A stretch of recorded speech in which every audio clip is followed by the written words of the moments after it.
સુરતનો dream project એવો metro project તેના અંતિમ ચરણ તરફ આગળ વધી રહ્યો છે।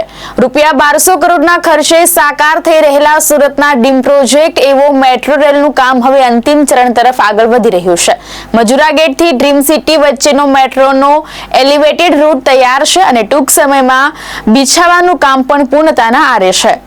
મળતી વિગત અનુસાર એવા આયોજનો કરવામાં આવી રહ્યા છે કે સુરત મનપાની ચૂંટણી પહેલા એટલે કે એપ્રિલના અંતમાં કે મે માસના પ્રથમ વીકમાં અલથાણની ડ્રીમ સિટીનો મેટ્રોનો ટ્રાયલ રન પણ લેવામાં આવશે।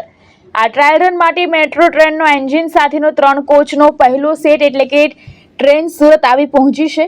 આ તમામ કોચને ખજોદની ડ્રીમ સિટીના મેટ્રોના ડેપો ખાતે મૂકવામાં આવ્યા હતા।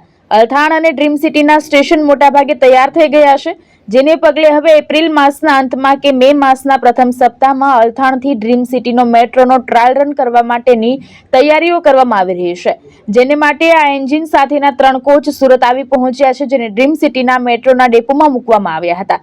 ભાવેશ ઉપાધ્યાય, દ્રષ્ટિકોણ ન્યૂઝ, સુરત।